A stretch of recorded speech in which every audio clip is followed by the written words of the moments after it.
सबसे पहले बड़ी खबर झारखंड विधानसभा चुनाव से जुड़ी आपको देंगे। चुनाव में बीजेपी ने पूरी ताकत झोंकी है। आज झारखंड दौरे पर रहेंगे अमित शाह और झारखंड में 3 रैलियों को संबोधित करेंगे। पलामू, हजारीबाग और पूर्वी सिंहभूम में रैली होगी। जमशेदपुर में करेंगे रोड शो। जेपी नड्डा की झारखंड में 2 रैलियां हैं। तो आज झारखंड दौरे पर अमित शाह रहने वाले हैं। बीजेपी ने पूरी ताकत झोंकी हुई है। जमशेदपुर में आज रोड शो करेंगे अमित शाह और भी तमाम कार्यक्रम आज उनके रहने वाले हैं। और कई जगह पर चुनावी रैली आज गृह मंत्री अमित शाह की रहने वाली है। जेपी नड्डा की भी झारखंड में आज रैलियां प्रस्तावित है। तो झारखंड में विधानसभा चुनाव है और ऐसे में झारखंड के रण में अब जो है सभी पार्टियों के नेताओं के धुआंधार प्रचार चल रहे हैं। और झारखंड के रण में आज राहुल गांधी भी चुनाव प्रचार करेंगे। राहुल गांधी झारखंड में 2 रैलियों को संबोधित करेंगे और उनकी पहली रैली बागमारा में है, दूसरी रैली जमशेदपुर में है। झारखंड में 2 चरणों में चुनाव होने हैं। पहला चरण का मतदान जो है वो 13 नवंबर को है, लेकिन दूसरे चरण का मतदान 20 नवंबर को है और चुनाव के नतीजे 23 नवंबर को आ जाएंगे। तो झारखंड में 2 रैलियां आज राहुल गांधी की भी रहने वाली है। दूसरी तरफ बीजेपी भी आज चुनावी प्रचार करने वाली है, जहां पर जेपी नड्डा, अमित शाह आज झारखंड के रण में चुनावी रैलियां करते नजर आएंगे। और अब उपचुनाव के संग्राम से जुड़ी बड़ी खबर आपको देंगे। सीएम भजनलाल का आज तूफानी चुनाव प्रचार रहने वाला है। आज नागौर के हिवसर में सीएम जनसभा करेंगे और कुचेरा में ये चुनावी जनसभा रहने वाली है। बीजेपी प्रत्याशी रेवंत राम डांगा के समर्थन में ये सभा होगी। झुंझुनू में भी जनसभा करेंगे सीएम भजनलाल। सुल्ताना कस्बे के खेल मैदान में ये चुनावी सभा रहने वाली है। तो उपचुनाव का दंगल और आज मुख्यमंत्री का चुनावी दौरा, कई कार्यक्रम, जनसभाएं और इस दौरान झुंझुनू में भी जनसभा सीएम करेंगे। सीएम भजनलाल का आज तूफानी चुनाव प्रचार रहने वाला है।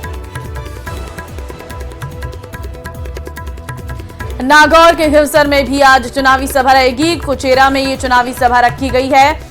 नागौर के हिवसर की जो सीट है वो अपने आप में बेहद ही दिलचस्प है।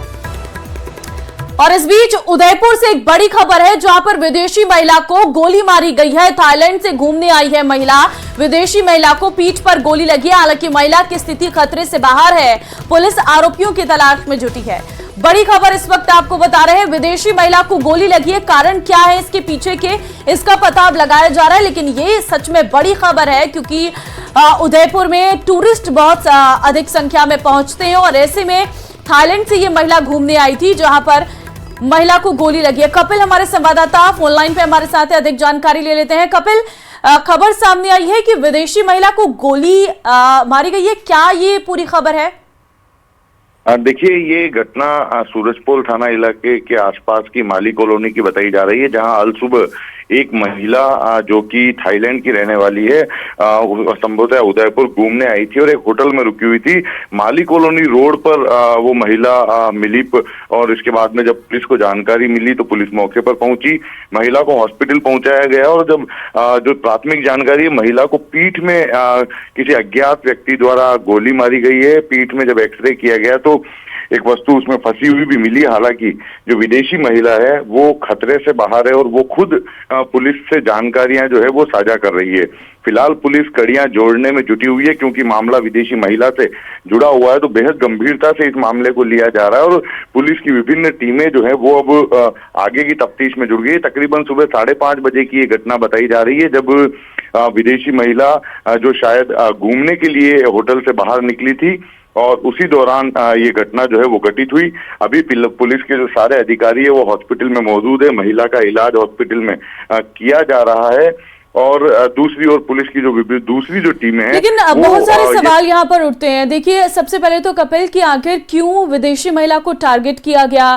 क्या ये सोच समझकर हुआ है या फिर क्या इससे पहले भी कोई ऐसी घटना सामने आई थी जहां पर टूरिस्ट, खासकर क्योंकि उदयपुर में टूरिस्ट बहुत संख्या में आते हैं और उदयपुर में घूमने के लिए आते हैं, तो टूरिस्ट महिला पर कहीं ना कहीं गोली मारना ये अपने आप में बहुत सारे सवाल खड़े करता है।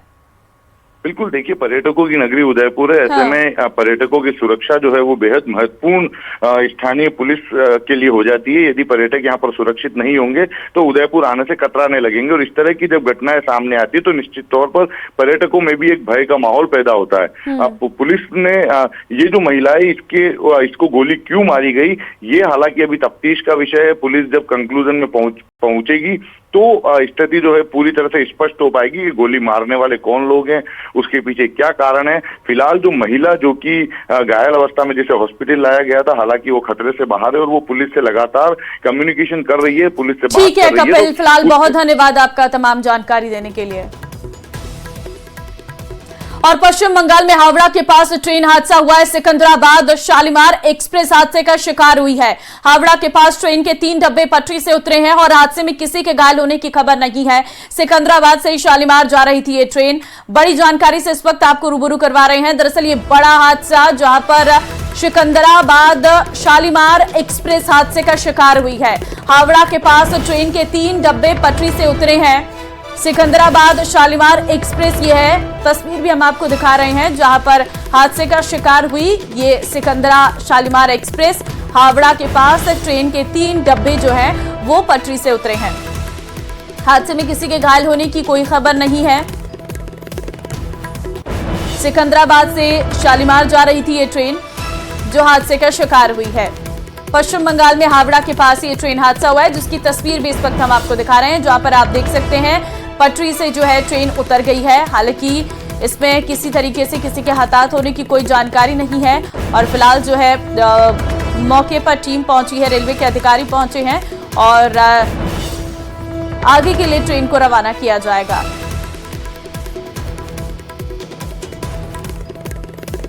तीन डब्बे बताए जा रहे हैं जो पटरी से उतरे हैं। हावड़ा के पास यह हादसा हुआ है। हादसे में किसी के घायल होने की कोई खबर नहीं है। ये तो गनीमत रही कि एक बड़ा हादसा नहीं हुआ। सिकंदराबाद से शालीमार जा रही थी ट्रेन। अब ये ट्रेन पटरी से कैसे उतरी और क्या इसके पीछे के कारण है, अब इसका आकलन किया जाएगा और उसके बाद ये सामने आ पाएगा कि आखिर क्या कारण है जिस वजह से ट्रेन जो है वो पटरी से उतर गई। और हम वो फुटेज भी आपको दिखा रहे हैं। आप साफ देख सकते हैं कि ट्रेन किस तरीके से पटरी से नीचे आ गई है। फिलहाल वहां पर जो ट्रेन में सवार लोग थे सभी ट्रेन से नीचे आ गए और डर का माहौल जो है वो जरूर यात्रियों में था, लेकिन समय रहते अब रेलवे के अधिकारी भी मौके पर पहुंचे हैं। जम्मू कश्मीर विधानसभा में जमकर हंगामा हुआ है। जैसे ही विधानसभा की कार्यवाही शुरू हुई, अवामी इत्तेहाद पार्टी के विधायक खुर्शीद अहमद शेख ने 370 की बहाली से जुड़ा पोस्टर लहराने की कोशिश की, जिसका बीजेपी के नेताओं ने विरोध किया और उन्हें पोस्टर लहराने से रोक लिया। देखिए ये रिपोर्ट।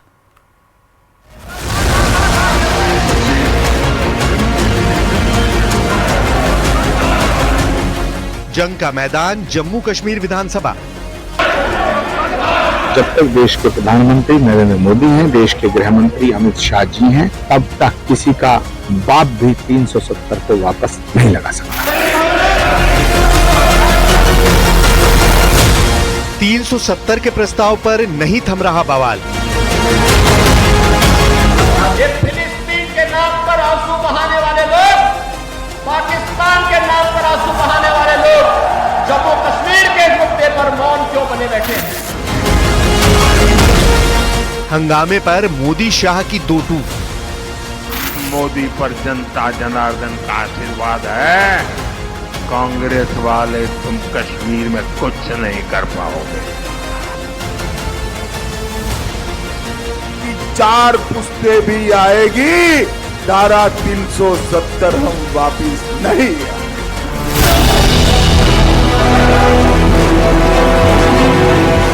पिछले 3 दिनों से जम्मू कश्मीर विधानसभा में 370 की बहाली का प्रस्ताव पास होने पर हंगामा जारी है। विधानसभा में हंगामे की ये तस्वीरें देखिए, किस तरह जम्मू कश्मीर विधानसभा में लोकतंत्र की गरिमा को तार-तार कर दिया गया। 3 दिनों से इसी तरह जम्मू कश्मीर विधानसभा में संवैधानिक मर्यादा की धज्जियां उड़ाई जा रही हैं। आज एक बार फिर अनुच्छेद 370 की बहाली के प्रस्ताव पर हाथापाई की नौबत आ गई। विवाद उस वक्त शुरू हुआ जब आज एक बार फिर अवामी इत्तेहाद पार्टी के विधायक खुर्शीद अहमद शेख ने 370 की बहाली से जुड़ा पोस्टर लहराने की कोशिश की, लेकिन उससे पहले ही विपक्ष के नेताओं ने उन्हें रोक दिया। विधायकों के बीच धक्का मुक्की होने लगी। इस बीच एक विधायक टेबल पर चढ़ गया। उधर मार्शल खुर्शीद अहमद को घसीटते हुए ले गए। इस दौरान खुर्शीद जमीन पर गिर गए, फिर उन्हें बाहर निकाल दिया गया। मार्शल ने कुछ बीजेपी विधायकों को भी बाहर किया, जिसके बाद सभी बीजेपी नेता वॉकआउट कर गए। नेशनल कॉन्फ्रेंस का स्पीकर बनके मार्शल लॉ इंप्लीमेंट कर रहे हैं। विपक्ष की आवाज को, अपोजिशन की आवाज को दबाना चाहते हैं। जो रेजोल्यूशन यहाँ पे मूव किया गया वो स्पीकर ने खुद ड्राफ्ट किया, उसके विरोध में हम अनकॉन्स्टिट्यूशनल और अनडेमोक्रेटिक और गैर कानूनी जिसे हम कहते हैं, उसको हम कहते हैं कि वापस लो। हाउस ठीक तरह से चला। कुछ लोगों ने पहले कोशिश की थी कानून को हाथ में लेने के लिए। हमने रूल्स के तहत कार्रवाई की और उसके बाद आपने देखा कि ऑनरेबल मेंबरान ने अपने ख्यालात का ठीक तरीके से इजहार किया। यहाँ पे आज विधानसभा में अनुच्छेद 370 की बहाली के प्रस्ताव पर चर्चा होनी थी, लेकिन बीजेपी इसका लगातार विरोध कर रही है। इसी विरोध के बीच खुर्शीद अहमद शेख समेत कुछ और नेताओं ने जबरदस्त हंगामा शुरू कर दिया, जिसका नतीजा ये हुआ कि एक बार फिर हाथापाई लात घूंसे चलने की नौबत आ गई। जिस वक्त ये पूरा हंगामा हो रहा था, विधायक टेबल कुर्सियों पर खड़े होकर नारेबाजी कर रहे थे। जम्मू कश्मीर के सीएम उमर अब्दुल्ला चुपचाप बैठे विधानसभा में हो रहे इस तमाशे को देख रहे थे। बीजेपी लगातार कह रही है कि जम्मू कश्मीर पर लाया गया प्रस्ताव असंवैधानिक है और इसे वापस लिया जाना चाहिए, लेकिन जम्मू कश्मीर सरकार इसे वापस लेने को तैयार नहीं है, जिसके चलते पिछले 3 दिनों से जम्मू कश्मीर विधानसभा अखाड़े में बदल चुकी है। हर दिन जमकर हंगामा हो रहा है। लेकिन इस बीच आज प्रधानमंत्री नरेंद्र मोदी और गृह मंत्री अमित शाह ने भी साफ कर दिया कि आर्टिकल 370 अब इतिहास बन चुका है और दुनिया की कोई ताकत इसे वापस नहीं ला सकती। कांग्रेस ने आतंकवाद को संरक्षण दिया, अलगाववादियों का संरक्षण दिया। जो समस्या कांग्रेस ने पैदा की थी, हमने आर्टिकल 370 खत्म करके उस समस्या को भी खत्म कर दिया है। नेशनल कॉन्फ्रेंस के साथ कांग्रेस पार्टी ने भी एक रेजोल्यूशन किया कि धारा 370 वापिस लाइए। ये कश्मीर जो है भारत का अभिन्न अंग नहीं है। शरद पवार साहब, आपकी 4 पुश्तें भी आएगी, धारा 370 हम वापिस नहीं आने। बीजेपी आरोप लगा रही है कि जिस धारा 370 के हटने के बाद जम्मू कश्मीर में विकास और बदलाव की नई सुबह आई, उसकी बहाली की मांग करके नेशनल कॉन्फ्रेंस और पीडीपी जैसी पार्टियां अलगाववादियों को बढ़ावा दे रही हैं। बीजेपी नेताओं ने कांग्रेस पार्टी से भी धारा 370 पर अपना रुख स्पष्ट करने की मांग की। एक तरफ बीजेपी दावा कर रही है कि धारा 370 की वापसी असंभव है, तो कांग्रेस के पूर्व नेता आचार्य प्रमोद कृष्णम ने भी कहा है कि मोदी शाह के रहते 370 की वापसी नहीं हो सकती। इस इंडी अलायंस का और कांग्रेस की जो मानसिकता है वो बार बार उजागर हुई है भारत को खंडित करने की। धारा 370 वापस लाने की जो ये नाकामयाब कोशिश की गई है, ये उसी श्रृंखला में एक और कदम है। कोई भी सरकार अब 370 और 35A को बहाल नहीं कर सकती है, कोई भी सरकार। देश केवल जम्मू कश्मीर तक ही सीमित नहीं है, देश बहुत बड़ा है, क्योंकि उन्होंने चुनाव में वादा किया था। अब वो ऐसा करके और सेंट्रल के ऊपर ठेकरा फोड़ देंगे।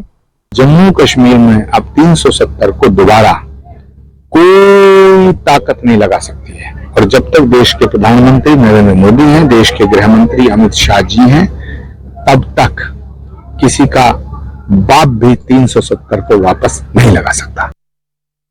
और अब सिरोही से बड़ी खबर आपको देंगे। सरकारी राशि गबन का ये पूरा मामला है। गबन मामले में सरपंच नीला देवी सस्पेंड। अजारी सरपंच ने लगाया था आरोप। पंचायत के खाते से राशि का दुरुपयोग का था आरोप। जांच के बाद दोषी पाए जाने पर सीईओ ने सस्पेंड किया है। तो सरकारी राशि गबन का ये पूरा मामला है। गबन मामले में सरपंच लीला देवी सस्पेंड है। अजारी सरपंच ने लगाया था आरोप।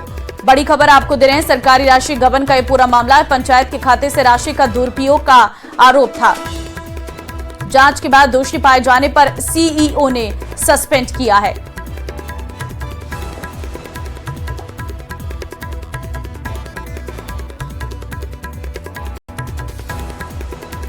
और अब यूपी के फिरोजाबाद से बड़ी खबर आपको देंगे। फिरोजाबाद में भीषण सड़क हादसा हुआ है। एक्सप्रेसवे पर टूरिस्ट बस ट्रक से टकराई है। 5 लोगों की इसमें मौत हो गई है, 17 लोग घायल हैं। मुंडन संस्कार से लौट रहे थे बस सवार। नसीरपुर क्षेत्र के माइन स्टोन 49 की यह घटना है। घायलों को अस्पताल में भर्ती करवाया गया है। सभी गंभीर घायलों को आगे रेफर कर दिया गया है। तो मुंडन संस्कार से ये सभी बस सवार लौट रहे थे और इसी दौरान बस हादसे का शिकार हो गई है। एक्सप्रेसवे पर टूरिस्ट बस जो है ट्रक से टकरा गई। तस्वीरें आप देख सकते हैं किस तरीके से बस चकनाचूर हो गई। कैसे वो कहां से कहां जा रहे थे? हम लोग मथुरा गए थे, वहाँ बालगंज, वहाँ से वापसी आ रहे थे मतलब के लिए। अच्छा, तो फिर कैसे हुआ ये? बस वाला इधर सही ले गया था, उधर से पता नहीं कैसे चला लहरा रही थी गाड़ी, पता नहीं क्या था, उसने बताया भी नहीं, मतलब आराम कर लो, बाद में चलने मुझे कुछ बोला भी नहीं। हादसा हुआ, कितने लोग घायल हुए? पता नहीं, तो पता चले। कितने लोग थे आप लोग? हम लोग 21-22 लोग तो थे। अभी ये सूचना मिली थी हम लोग को कि नसीरपुर तक के पास जो आगरा एक्सप्रेसवे है उस पर कोई एक्सीडेंट हुआ है जिसमें कुछ कैजुअलिटी हुई है। तत्काल थाना पुलिस और आसपास की फोर्स वहाँ पर मौके पर पहुँचे और जो भी मौके पर जो इंजर्ड थे बहुत तेज़ी से एम्बुलेंस के माध्यम से भिजवाया गया। इसमें शुरुआती उसमें 5 लोगों की अब तक डेथ हुई है। जो लोग शेष लोग इंजर्ड थे उसमें से कुछ लोग 5 लोगों को यहाँ पर रेफर भी किया गया। कोटा में डेंगू पॉजिटिव मरीजों की संख्या बढ़ती जा रही है और अब डेंगू पॉजिटिव मरीजों का आंकड़ा 364 तक पहुंच चुका है।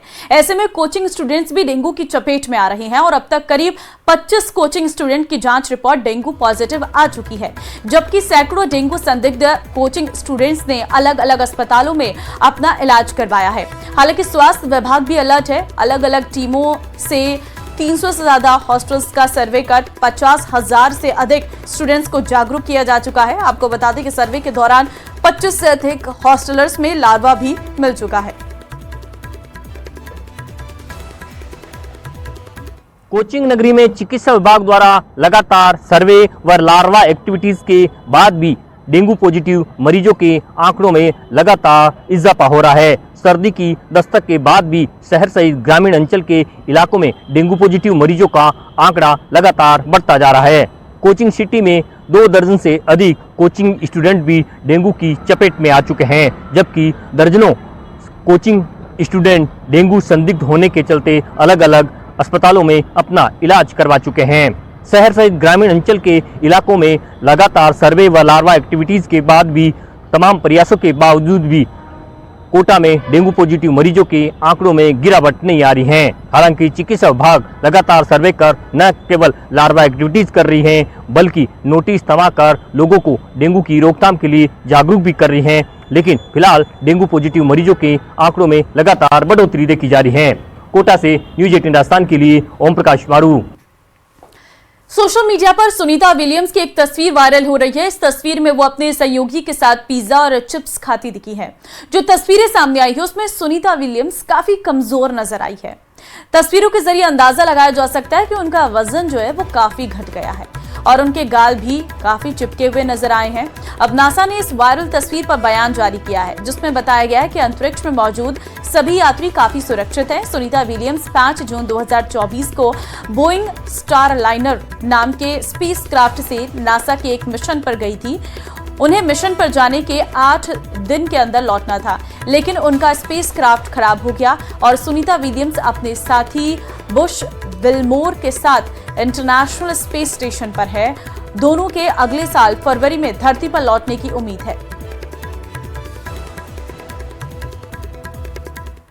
सलमान खान, शाहरुख खान और पप्पू यादव, इन दिनों नामी शख्सियतों को 24 घंटे के भीतर धमकियां मिली हैं। सलमान और पप्पू यादव को लॉरेंस गैंग के नाम पर धमकी मिली तो शाहरुख खान को रायपुर से फैजान नाम के शख्स के मोबाइल से फोन आया। ये रिपोर्ट देखिए।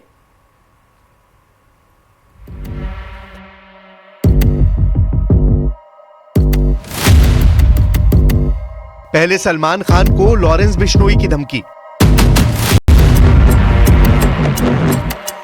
फिर पप्पू यादव को लॉरेंस बिश्नोई के नाम पर धमकी और अब शाहरुख खान को मिली धमकी।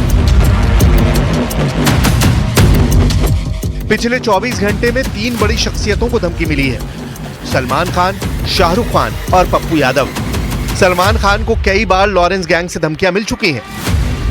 पप्पू यादव को दूसरी बार लॉरेंस गैंग के नाम पर धमकी मिली है और शाहरुख खान को इससे पहले कई बार धमकियां मिल चुकी हैं। सबसे पहले बात शाहरुख खान की।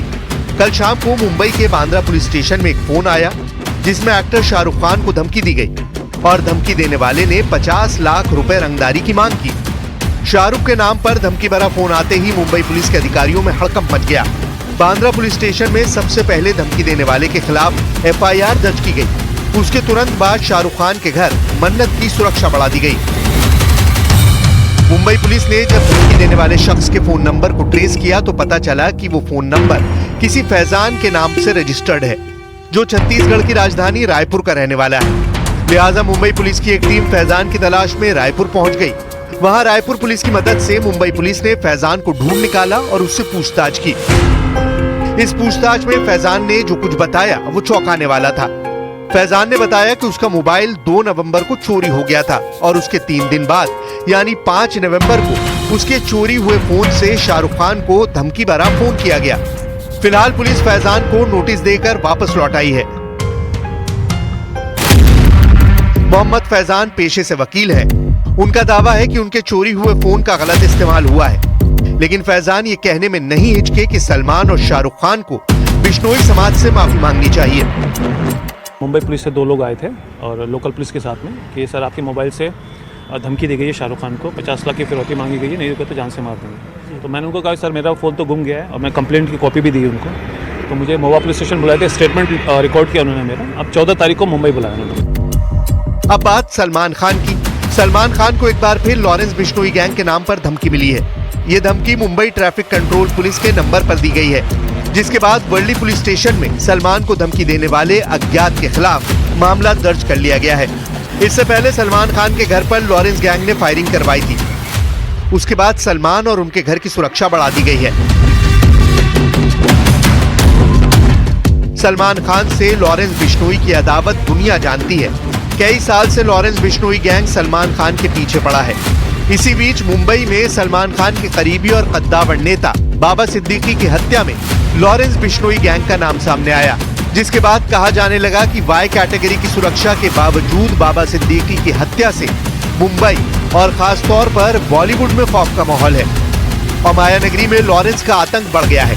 इसी केस में पप्पू यादव ने लॉरेंस बिश्नोई को चुनौती देकर एक सिरदर्दी मोड़ ले ली। पप्पू यादव को एक हफ्ते में दूसरी बार लॉरेंस बिश्नोई गैंग के नाम पर धमकी भरा फोन आया है। पप्पू यादव को मिली ताजा धमकी व्हाट्सएप चैट के जरिए दी गई। पप्पू यादव के पास सदीक आलम के साथ हुए व्हाट्सएप चैट में धमकी देने वाले ने कहा कि 6 लोगों को पप्पू यादव की सुपारी दी गई है। उसने व्हाट्सएप पर हथियारों की तस्वीरें भी भेजी और कहा कि इन्हीं हथियारों से पप्पू यादव पर हमला होगा। इस धमकी के बाद पप्पू यादव के पीए ने दिल्ली में केस दर्ज करा दिया है। दूसरी तरफ पूर्णिया में मौजूद पप्पू यादव ने इसे मेंटल टॉर्चर बताया है और धमकी देने के पीछे 2 गैंगस्टरों का नाम लिया है। कई हमारे मित्रों को चैट पर यह धमकी दिया गया कि आप उन्हें कह दें कि इस रास्ते को छोड़ दे, नहीं तो मैं मार दूंगा। मैं धन्यवाद देना चाहूंगा पूर्णिया एसपी और बिहार के प्रशासन को। शाहरुख, सलमान और पप्पू यादव को धमकी देने वाले लोग क्या वाकई में लॉरेंस गैंग के आदमी हैं या फिर लॉरेंस के नाम इन तीनों नामी शख्सियतों को मेंटली परेशान किया जा रहा है? ये सवाल इसलिए क्योंकि हाल फिलहाल में 2 ऐसे केस सामने आए जब लॉरेंस के नाम से धमकी दी गई, लेकिन पुलिस की पड़ताल में मामला कुछ और निकला। पहला मामला गाजियाबाद का है, जहां लॉरेंस के नाम से एक नेता रवि कुमार पांचाल को धमकी दी गई। इस मामले में पुलिस ने गुजरात के गांधीनगर से 19 साल के दीपू को गिरफ्तार किया है, जो हरदोई का रहने वाला है। दीपू ने बताया कि उसने रवि के व्यवहार से नाराज होकर उसे लॉरेंस के नाम पर धमकी दी थी। पुलिस की पड़ताल में लॉरेंस गैंग की धमकी वाला ये मामला झूठा निकला। वहीं दूसरा मामला फरीदाबाद का है, जहां प्रेमिका को खुश करने के लिए प्रेमी ने 3 नवंबर को फरीदाबाद के सर्वोदय अस्पताल को उड़ाने की धमकी दी थी। उसने लॉरेंस बिश्नोई गैंग का सदस्य बनकर अस्पताल को धमकी भरा फोन किया था। पुलिस ने उसे गिरफ्तार कर जेल भेज दिया है। इस मामले में भी पुलिस की पड़ताल में लॉरेंस गैंग की धमकी वाला ये मामला झूठा निकला।